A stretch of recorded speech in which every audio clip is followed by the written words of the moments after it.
नमस्कार दोस्तों। तो दोस्तों आज मैं आपके लिए इस वीडियो में लेकर आया हूँ एडुटेरिया current affairs practice set number 15। ठीक है दोस्तों, तो हम लोग करंट अफेयर्स के 50 प्रश्नों को इस वीडियो में डिस्कस करने वाले हैं। तो वीडियो को पूरा तक देखिएगा। अगर आप बिहार दरोगा या फिर बीपीएससी का तैयारी कर रहे हैं तो उसके लिए बहुत इंपॉर्टेंट होने वाला है। ठीक है दोस्तों, तो चलिए शुरू करते हैं सबसे पहला सवाल से। सबसे पहला सवाल है कि हाल ही में केंद्र सरकार ने किस मिशन के लिए चाचा चौधरी को शुभंकर के रूप में चुना है? तो ये चुना है दोस्तों नमामि गंगे मिशन के लिए। याद रखिएगा कि हाल ही में केंद्र सरकार ने किस मिशन के लिए चाचा चौधरी को शुभंकर के रूप में चुना है? तो नमामि गंगे मिशन के लिए, यानी कि ऑप्शन नंबर ए हो जाएगा 1 का।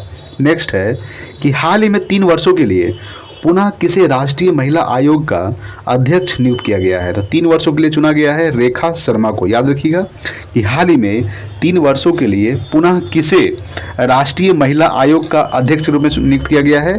तो रेखा शर्मा को। ठीक है दोस्तों, यानी 2 का ऑप्शन नंबर ए हो जाएगा। चलिए अगला सवाल देखते हैं। 3 नंबर सवाल देखिए। 3 नंबर सवाल है कि युवाओं के कौशल विकास हेतु किस मंत्रालय द्वारा हाल ही में पीएम दक्ष ऐप एवं पोर्टल लॉन्च किया गया है? ठीक है दोस्तों, तो ये आपको पता होना चाहिए कि सामाजिक न्याय एवं अधिकारिता मंत्रालय के द्वारा। याद रखिएगा कि युवाओं के कौशल विकास हेतु किस मंत्रालय द्वारा? तो सामाजिक न्याय एवं अधिकारिता मंत्रालय द्वारा हाल ही में पीएम दक्ष ऐप एवं पोर्टल जारी किया गया है। ठीक है दोस्तों, किसके द्वारा? तो सामाजिक न्याय एवं अधिकारिता मंत्रालय के द्वारा। ऑप्शन नंबर सी हो जाएगा 3 का। अगला देखते हैं 4 नंबर सवाल। 4 नंबर सवाल आपके सामने है कि भारतीय वायुसेना ने किस राज्य केंद्रशासित प्रदेश में दुनिया के सबसे ऊंचे mobile air traffic control tower का निर्माण किया है? तो ये दोस्तों किया है लद्दाख में। याद रखिएगा कि भारतीय वायुसेना ने किस राज्य केंद्रशासित प्रदेश में? तो लद्दाख में दुनिया के सबसे ऊंचे mobile air traffic control tower का निर्माण किया है। कहाँ दोस्तों? तो लद्दाख। अच्छा, लद्दाख की राजधानी क्या है दोस्तों? तो लद्दाख की राजधानी है लेह। याद रखिएगा लेह जो है ये लद्दाख की राजधानी है और राधा कृष्ण माथुर जो है ये वर्तमान में लद्दाख के उपराज्यपाल है। ठीक है, याद रखिएगा। चलिए अगला सवाल देखते हैं। 5 नंबर सवाल देखिए। 5 नंबर सवाल है कि हाल ही में 127वां संविधान संशोधन विधेयक 2021 संसद द्वारा पारित कर दिया गया, यह किससे संबंधित है? यह संबंधित है दोस्तों राज्य तथा केंद्रशासित प्रदेश को अपनी ओबीसी सूची बनाने के अधिकार से। याद रखिएगा कि हाल ही में 127वां संविधान संशोधन विधेयक 2021 संसद द्वारा पारित कर दिया गया, यह किससे संबंधित है? तो ये संबंधित है राज्य तथा केंद्रशासित प्रदेश को अपनी ओबीसी सूची बनाने के अधिकार से, यानी कि ऑप्शन नंबर डी हो जाएगा 5 का। चलिए अगला सवाल देखते हैं। 6 नंबर सवाल देखिए। 6 नंबर सवाल है कि भारत का पहला वाटर प्लस शहर किसे घोषित किया गया है? तो ये इंदौर को घोषित किया गया है। याद रखिएगा कि भारत का पहला वाटर प्लस शहर किसे घोषित किया गया है? इंदौर को। ठीक है दोस्तों। नेक्स्ट है 7 नंबर सवाल कि भारत के पहले हिमालयन फिल्म फेस्टिवल की मेजबानी किस राज्य केंद्रशासित प्रदेश द्वारा की जाएगी? तो याद रखिएगा कि भारत के पहले हिमालयन फिल्म फेस्टिवल की मेजबानी जो है ये किस राज्य केंद्रशासित प्रदेश के द्वारा की जाएगी? तो लद्दाख के द्वारा। किसके द्वारा? लद्दाख के द्वारा, यानी कि ऑप्शन नंबर डी हो जाएगा 7 का। ठीक है, चलिए अगला सवाल देखते हैं। 8 नंबर सवाल देखिए दोस्तों। 8 नंबर सवाल आपके सामने है। सवाल क्या बोल रहा है देखिए। सवाल है कि केंद्र सरकार द्वारा व्हीकल स्क्रैप पॉलिसी को लॉन्च किया गया, जिसके तहत कमर्शियल एवं प्राइवेट गाड़ियों को कितने वर्ष के बाद स्क्रैप कर दिया जाएगा? तो ये 15 वर्ष 20 वर्ष के बाद स्क्रैप कर दिया जाएगा। यानी कि याद रखिएगा कि केंद्र सरकार द्वारा व्हीकल स्क्रैप पॉलिसी को लॉन्च किया गया है। ठीक है, जिसके तहत कमर्शियल एवं प्राइवेट गाड़ियों को कितने वर्ष के बाद? तो 15-20 वर्ष के बाद, ठीक है, स्क्रैप कर दिया जाएगा, यानी कि ऑप्शन नंबर बी हो जाएगा 8 का। याद रखिएगा। नेक्स्ट है 9 नंबर सवाल।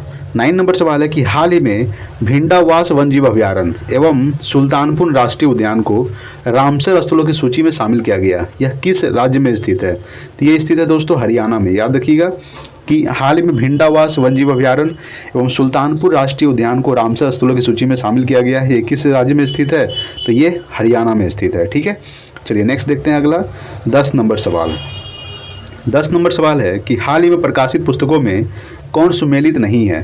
तो सबसे पहला है इन एन आइडियल वर्ल्ड, ये कुणाल बसु लिखे हैं, ये बिल्कुल सही है। ठीक है। Accelerating India 7 years of Modi government, ये केजे अल्फोंस, ये सही है बिल्कुल, ये भी सही है। ठीक है। How the earth got its beauty, Sudha Murthy, ये भी सही है, यानी कि ऑप्शन नंबर डी हो जाएगा। Balakot air strike, how India avenged Pulwama, ये नहीं होगा दोस्तों, ठीक है, याद रखिएगा, यानी कि ऑप्शन नंबर डी हो जाएगा, ये सुमेलित नहीं है, 10 का डी, ठीक है। चलिए नेक्स्ट देखते हैं अगला 11 नंबर सवाल। देखिए 11 नंबर सवाल आपके सामने है। सवाल बोल रहा है कि किस भारतीय महिला को संयुक्त राष्ट्र में महिला प्रवक्ता नियुक्त किया गया। तो ये नियुक्त किया गया है दोस्तों जोया अग्रवाल को। याद रखिएगा कि किस भारतीय महिला को, तो जोया अग्रवाल को संयुक्त राष्ट्र में महिला प्रवक्ता नियुक्त किया गया है। किसको, तो जोया अग्रवाल, ठीक है। चलिए नेक्स्ट देखते हैं अगला 12 नंबर सवाल। देखिए 12 नंबर सवाल है कि भारत के 75वें स्वतंत्रता दिवस समारोह की थीम क्या है। ये है दोस्तों नेशन फर्स्ट ऑलवेज फर्स्ट। क्या है, नेशन फर्स्ट ऑलवेज फर्स्ट, ये भारत के 75वें स्वतंत्रता दिवस समारोह की थीम है, ठीक है। चलिए नेक्स्ट देखते हैं अगला 13 नंबर सवाल। देखिए 13 नंबर सवाल है कि निम्नलिखित में से किस देश में पहली बार मारबर्ग वायरस का मामला सामने आया है। तो ये गिनी में, किस देश में, गिनी में पहली बार मारबर्ग वायरस का मामला सामने आया है। किस देश में आया है, तो गिनी में। नेक्स्ट है कि सैटेलाइट फ़ोन से लैस होने वाला भारत का पहला नेशनल पार्क कौन बना। तो ये बना है दोस्तों काजीरंगा। याद रखिएगा कि सैटेलाइट फ़ोन से लैस होने वाला भारत का पहला नेशनल पार्क कौन बना है, काजीरंगा नेशनल पार्क, जो कहाँ स्थित है, असम में स्थित है। मानस कहाँ स्थित है दोस्तों, ये स्थित है मध्य प्रदेश में। भितरकनिका कहाँ स्थित है दोस्तों, ये स्थित है ओडिशा में। कूनो कहाँ स्थित है, तो कूनो जो राष्ट्रीय उद्यान है ये भी मध्य प्रदेश में स्थित है, ठीक है। चलिए नेक्स्ट देखते हैं अगला 15 नंबर सवाल। देखिए 15 नंबर सवाल है कि भारत का पहला स्वदेश निर्मित विमान वाहक पोत का परीक्षण किया गया, जिसका नाम क्या है, तो इसका नाम है दोस्तों विक्रांत। याद रखिएगा कि भारत का पहला स्वदेश निर्मित विमान वाहक पोत का परीक्षण किया गया है, जिसका नाम क्या है, विक्रांत, ठीक है। नेक्स्ट 16 नंबर कि राष्ट्रीय मानवाधिकार परिषद NHRC के अध्यक्ष के रूप में किसे नियुक्त किया गया है। तो ये नियुक्त किया गया दोस्तों अरुण कुमार मिश्रा को। याद रखिएगा कि राष्ट्रीय मानवाधिकार परिषद के अध्यक्ष के रूप में किसे नियुक्त किया गया है, तो अरुण कुमार मिश्रा को। चलिए अगला देखते हैं 17 नंबर सवाल। 17 नंबर सवाल है कि हाल ही में जारी भारत में पर्यावरण की स्थिति रिपोर्ट 2021 में भारत को कौन सा स्थान प्राप्त हुआ है। तो ये 117 स्थान प्राप्त हुआ। याद रखिएगा कि हाल ही में जारी भारत में पर्यावरण की स्थिति रिपोर्ट 2021 में भारत को 117 स्थान प्राप्त हुआ है, ठीक है। नेक्स्ट 18 नंबर कि PM नरेंद्र मोदी ने विश्व पर्यावरण दिवस के अवसर पर पुणे में किस प्रोजेक्ट की शुरुआत की है। तो ये प्रोजेक्ट की शुरुआत की है E100 प्रोजेक्ट। कौन सा प्रोजेक्ट, E100 प्रोजेक्ट शुरुआत किया है किसने, PM नरेंद्र मोदी ने विश्व पर्यावरण दिवस के अवसर पर। कहाँ किया है, तो पुणे में, ठीक है दोस्तों। और नाम क्या है, किस प्रोजेक्ट की शुरुआत की गई, तो E100 project, option number B हो जाएगा 18 का। नेक्स्ट देखते हैं 19 नंबर सवाल। देखिए 19 नंबर सवाल है कि at night all blood is black पुस्तक के लिए किस व्यक्ति को इंटरनेशनल बुकर प्राइज 2021 से सम्मानित किया गया है। ये सम्मानित किया गया दोस्तों डेविड डियोप को। याद रखिएगा कि at night all blood is black पुस्तक के लिए किस व्यक्ति को, तो डेविड डियोप को इंटरनेशनल बुकर प्राइज 2021 से सम्मानित किया गया है। नेक्स्ट 20 नंबर कि पुस्तक Star Gazing the Players in My Life के लेखक है, ये कौन है दोस्तों, तो रवि शास्त्री। याद रखिएगा कि पुस्तक Star Gazing the Players in My Life के लेखक कौन है, रवि शास्त्री। नेक्स्ट देखते हैं अगला 21 नंबर सवाल। देखिए 21 नंबर सवाल है कि दुनिया की सबसे ऊंची चोटी माउंट एवरेस्ट पर सर्वाधिक बार चढ़ाई करने का रिकॉर्ड किस व्यक्ति ने बनाया है। तो ये बनाया है दोस्तों कामी रीता शेरपा। याद रखिएगा कि दुनिया की सबसे ऊंची चोटी माउंट एवरेस्ट पर सर्वाधिक बार चढ़ाई करने का रिकॉर्ड किस व्यक्ति ने बनाया है, तो कामी रीता शेरपा। माउंट एवरेस्ट की ऊंचाई कितनी है दोस्तों, 8,848। याद रखिएगा किसी किसी में 8,850 दे देगा, याद रखिएगा, ठीक है। वो ऑप्शन के अनुसार आप चूज कर सकते हैं। नेक्स्ट 22 नंबर सवाल कि स्वास्थ्य एवं कल्याण के क्षेत्र में बजट 2020-21 की अपेक्षा बजट 2021-22 से कितना अधिक धनराशि का आवंटन हुआ, तो 137%। कितना परसेंट, 137%, यानी कि ऑप्शन नंबर 22 का सी हो जाएगा। देखिए स्वास्थ्य एवं कल्याण के क्षेत्र में बजट 2020-21 की अपेक्षा बजट 2021-22 से कितना अधिक धनराशि का आवंटन हुआ, तो 137% अधिक धनराशि का आवंटन हुआ, यानी कि 22 का ऑप्शन नंबर सी हो जाएगा। नेक्स्ट देखते हैं 23 नंबर सवाल। 23 नंबर सवाल है कि किस राज्य सरकार ने अस्पताल में बेड की ऑनलाइन बुकिंग के लिए अमृत वाहिनी ऐप को लॉन्च किया था। ये दोस्तों लॉन्च किया था झारखंड। कौन किया था? झारखंड। देखिए दोस्तों, किस राज्य सरकार ने? तो झारखंड की राज्य सरकार ने अस्पताल में बेड की ऑनलाइन बुकिंग के लिए अमृत वाहिनी ऐप को लॉन्च किया था। अच्छा बताइए कि झारखंड के नए राज्यपाल कौन बने हैं वर्तमान में? तो झारखंड के नए राज्यपाल बने हैं रमेश बैस। कौन बने दोस्तों? रमेश बैस। नेक्स्ट है अगला 24 नंबर कि किस राज्य सरकार द्वारा घर पर कोविड मरीजों के इलाज की सुविधा के लिए संजीवनी परियोजना की शुरुआत की गई? तो ये हरियाणा के द्वारा। किस राज्य सरकार के द्वारा? तो हरियाणा के द्वारा कोविड मरीजों के इलाज की सुविधा के लिए संजीवनी परियोजना की शुरुआत की गई। नेक्स्ट देखते हैं अगला 25 नंबर सवाल। देखिए 25 नंबर सवाल है कि हाल ही में जारी रिपोर्ट के अनुसार 2020-21 में भारत में सर्वाधिक प्रत्यक्ष विदेशी निवेश किस देश से प्राप्त हुआ है? तो ये सिंगापुर से प्राप्त हुआ। कहाँ से? सिंगापुर से। यानी कि हाल ही में जारी रिपोर्ट के अनुसार 2020-21 में भारत में सर्वाधिक प्रत्यक्ष विदेशी निवेश किस देश से प्राप्त हुआ है? तो सिंगापुर। ठीक है, चलिए नेक्स्ट देखते हैं अगला 26 नंबर सवाल। देखिए दोस्तों 26 नंबर सवाल आपके सामने है। देखिए सवाल क्या बोल रहा है, ज़बरदस्त सवाल है कि भारतीय नौसेना, याद रखिए पहले कि नौसेना दिवस कब मनाया जाता है? तो 4 दिसंबर को नौसेना दिवस मनाया जाता है, याद रखिएगा। ठीक है, तो भारतीय नौसेना द्वारा सेवा मुक्त किए गए INS राजपूत के संबंध में कौन सा कथन सही है? तो सबसे पहला कथन है कि यह भारत का पहला विध्वंसक पोत था, यह बिल्कुल सही है। ठीक है, दूसरा कथन है कि इसे 1980 में नौसेना में शामिल किया गया था, ये भी सही है। यानी कि ऑप्शन नंबर सी हो जाएगा, 1 और 2 दोनों सही है। ठीक है दोस्तों, चलिए नेक्स्ट देखते हैं अगला 27 नंबर सवाल। देखिए 27 नंबर सवाल है कि निम्न में से किसे CBI यानी कि सेंट्रल ब्यूरो इन्वेस्टिगेशन के नए निदेशक के रूप में चुना गया है? तो ये चुना गया है दोस्तों सुबोध जायसवाल को। याद रखिएगा कि CBI के नए निदेशक के रूप में किसे चुना गया है? सुबोध जायसवाल को। नेक्स्ट है 28 नंबर कि मुक्त व्यापार समझौता RCEP को लागू करने वाला विश्व का पहला देश कौन बना है? तो ये बना है दोस्तों, याद रखिएगा कि सिंगापुर बना है। ठीक है, देखिए सवाल है कि मुक्त व्यापार समझौता RCEP को लागू करने वाला विश्व का पहला देश कौन बना है? तो सिंगापुर। अच्छा वियतनाम की राजधानी क्या है दोस्तों? तो हानोई जो है ये वियतनाम की राजधानी है। अच्छा इंडोनेशिया की राजधानी क्या है? जाकार्ता।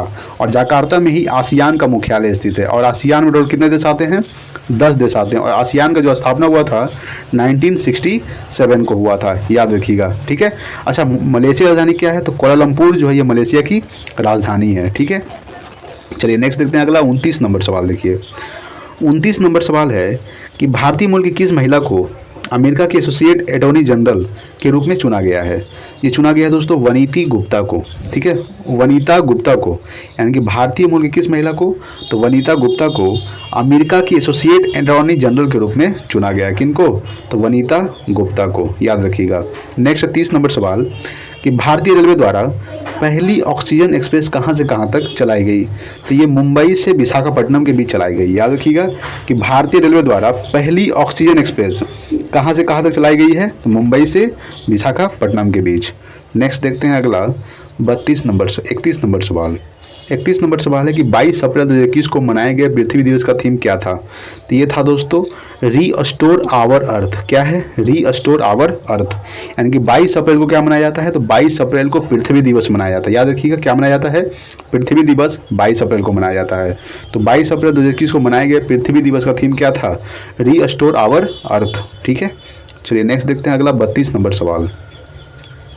32 नंबर सवाल है कि वर्ल्ड प्रेस फ्रीडम इंडेक्स 2021 में भारत को कौन सा स्थान प्राप्त हुआ? तो 142वां स्थान प्राप्त हुआ। याद रखिएगा कि वर्ल्ड प्रेस फ्रीडम इंडेक्स 2021 में भारत को कौन सा स्थान प्राप्त हुआ है? तो 142वां। नेक्स्ट देखते हैं अगला 33 नंबर सवाल। देखिए 33 नंबर सवाल आपके सामने क्या बोल रहा है कि चुनावी बॉन्ड दाता का नाम घोषित करने वाली पहली राजनीतिक पार्टी कौन बनी है? तो ये बनी है दोस्तों झारखंड मुक्ति मोर्चा। याद रखिएगा कि चुनावी बॉन्ड दाता का नाम घोषित करने वाली पहली राजनीतिक पार्टी कौन बनी है? तो झारखंड मुक्ति मोर्चा। नेक्स्ट देखते हैं अगला 34 नंबर सवाल। देखिए 34 नंबर सवाल है कि किस देश ने अपने नए चंद्र मिशन लूना 25 की घोषणा की गई है? तो ये दोस्तों याद रखिएगा कि किसके द्वारा की गई है? रूस के द्वारा। ठीक है, किस देश ने? तो रूस देश ने अपने नए चंद्र मिशन लूना 25 की घोषणा की गई है, तो रूस। नेक्स्ट है 35 नंबर कि पुस्तक द लिविंग माउंटेन किसके द्वारा लिखी गई है? तो ये दोस्तों याद रखिएगा कि अमिताभ घोष के द्वारा लिखी गई है। याद रखिएगा कि पुस्तक द लिविंग माउंटेन जो है ये किसके द्वारा लिखी गई है? तो अमिताभ घोष के द्वारा लिखी गई है। ठीक है, नेक्स्ट देखते हैं अगला 36 नंबर सवाल। देखिए दोस्तों, 36 नंबर सवाल आपके सामने है कि वर्चुअल आयोजित P4G सम्मेलन 2021 की मेजबानी किस देश ने की है। ये दोस्तों किया है दक्षिण कोरिया। और दक्षिण कोरिया की राजधानी क्या है, तो सियोल जो है ये दक्षिण कोरिया की राजधानी है। ठीक है, तो वर्चुअली आयोजित P4G सम्मेलन 2021 की मेजबानी किस देश ने की है, तो दक्षिण कोरिया। अच्छा ये बताइए कि कतर की राजधानी क्या है, दोहा। सऊदी अरब की राजधानी क्या है, रियाद। याद रखिएगा। ठीक है, चलिए नेक्स्ट देखते हैं अगला 37 नंबर सवाल। 37 नंबर सवाल है कि ग्लोबल एनर्जी ट्रांजिशन इंडेक्स 2021 के संबंध में कौन सा कथन सही है। सबसे पहला कथन है कि यह विश्व आर्थिक मंच द्वारा जारी किया गया है, ये बिल्कुल सही है। ठीक है, प्रथम स्थान स्वीडन को प्राप्त हुआ, ये भी सही है। अच्छा, स्वीडन की राजधानी क्या है, तो स्वीडन की राजधानी है स्टॉकहोम। ठीक है, भारत को 87वां स्थान प्राप्त हुआ, ये भी सही है। 2020 में भारत का स्थान 74वां था, ये भी सही है। यानी कि ऑप्शन नंबर डी हो जाएगा, सभी सही है। ठीक है दोस्तों, चलिए नेक्स्ट देखते हैं अगला 38 नंबर सवाल। देखिए 38 नंबर सवाल है कि प्रतिदिन 15 लाख लोगों को कोरोना टीका लगाने के लक्ष्य के साथ किस राज्य ने मिशन कवच कुंडल लॉन्च किया है, तो ये महाराष्ट्र ने। याद रखिएगा कि प्रतिदिन 15 लाख लोगों को कोरोना टीका लगाने के लक्ष्य के साथ किस राज्य ने, तो महाराष्ट्र राज्य ने कवच कुंडल लॉन्च किया है। नेक्स्ट देखते हैं अगला 39 नंबर सवाल। देखिए 39 नंबर सवाल है कि कैम्ब्रिज एनर्जी रिसर्च एसोसिएट द्वारा किसे वैश्विक ऊर्जा और पर्यावरण नेतृत्व पुरस्कार प्रदान किया गया है, तो ये नरेंद्र मोदी को प्रदान किया गया है। किनको प्रदान किया गया है, नरेंद्र मोदी को। याद रखिएगा कि कैम्ब्रिज एनर्जी रिसर्च एसोसिएट द्वारा किसे वैश्विक ऊर्जा और पर्यावरण नेतृत्व पुरस्कार प्रदान किया गया है, तो नरेंद्र मोदी को। नेक्स्ट है कि किस भारतीय बल्लेबाज को जनवरी माह के लिए ICC player of the month award 2021 से सम्मानित किया गया है, तो ऋषभ पंत को। किसको दिया गया है, तो ऋषभ पंत को। याद रखिएगा। ठीक है, तो किस भारतीय बल्लेबाज को, तो ऋषभ पंत को जनवरी माह के लिए ICC player of the month award 2021 से सम्मानित किया गया है। नेक्स्ट देखते हैं अगला 41 नंबर सवाल। देखिए 41 नंबर सवाल है कि राज्य के गरीब लोगों को सस्ते दरों पर भोजन उपलब्ध कराने के उद्देश्य से किस राज्य सरकार के द्वारा माँ किचन योजना की शुरुआत की गई है, तो पश्चिम बंगाल के द्वारा। याद रखिएगा कि किस राज्य सरकार के द्वारा, तो पश्चिम बंगाल के द्वारा राज्य के गरीब लोगों को सस्ते दरों पर भोजन उपलब्ध कराने के उद्देश्य से माँ किचन योजना की शुरुआत की गई है पश्चिम बंगाल के द्वारा। ठीक है, चलिए नेक्स्ट देखते हैं अगला 42 नंबर सवाल। देखिए दोस्तों 42 नंबर सवाल है कि इकोनॉमिस्ट इंटेलिजेंस यूनिट द्वारा जारी वैश्विक लोकतंत्र सूचकांक 2020 के संबंध में कौन सा कथन सत्य है। सबसे पहला कथन है कि इसमें प्रथम स्थान नॉर्वे को प्राप्त हुआ, ये भी सही है। और नॉर्वे की जो राजधानी है वो है ओस्लो। याद रखिएगा। इस सूचकांक में भारत का स्थान 53वां रहा, ये बिल्कुल सही है। यानी कि ऑप्शन नंबर सी हो जाएगा, 1 तथा 2 दोनों सही है। ठीक है दोस्तों, नेक्स्ट देखते हैं अगला 43 नंबर सवाल। देखिए 43 नंबर सवाल है कि टीबी मुक्त घोषित होने वाला देश का पहला राज्य केंद्र शासित प्रदेश बना है, ये बना है दोस्तों लक्षद्वीप। याद रखिएगा कि टीबी मुक्त घोषित होने वाला देश का पहला केंद्र शासित प्रदेश बन गया है लक्षद्वीप। और केंद्र शासित प्रदेश की राजधानी क्या है, लक्षद्वीप का कावारती। याद रखिएगा। ठीक है, नेक्स्ट 44 नंबर कि अफ्रीका की सबसे ऊंची चोटी माउंट किलिमंजारो पर चढ़ाई करने वाला विश्व का सबसे युवा पर्वतारोही कौन बना है, ये तो बना है विराट चंद्रा। याद रखिएगा कि अफ्रीका की सबसे ऊंची चोटी का क्या नाम है, आपको पहले से ये ध्यान देना है कि अफ्रीका की सबसे ऊंची चोटी कौन है, तो माउंट किलिमंजारो। क्या नाम है उसका, माउंट किलिमंजारो जो है ये अफ्रीका की सबसे ऊंची चोटी है। और अफ्रीका की सबसे ऊंची चोटी माउंट किलिमंजारो पर चढ़ाई करने वाला विश्व का सबसे युवा पर्वतारोही कौन बन गया है, विराट चंद्रा। ठीक है, चलिए नेक्स्ट देखते हैं अगला 45 नंबर सवाल देखते हैं। देखिए 45 नंबर सवाल आपके सामने क्या बोल रहा है। 45 नंबर सवाल है कि भारत के सबसे बड़े हॉकी स्टेडियम का निर्माण कहाँ किया जा रहा है। ये किया जा रहा है दोस्तों राउरकेला में। राउरकेला कहाँ पड़ता है, किस राज्य में पड़ता है, तो ओडिशा में पड़ता है। ठीक है, आपको पता ही होगा कि राउरकेला स्टील प्लांट ये राउरकेला में स्थित है, जिसे जर्मनी के द्वारा बनाया गया था।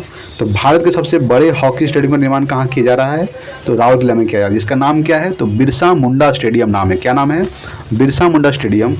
ये राउरकेला में हॉकी का सबसे बड़ा स्टेडियम बनाया जा रहा है।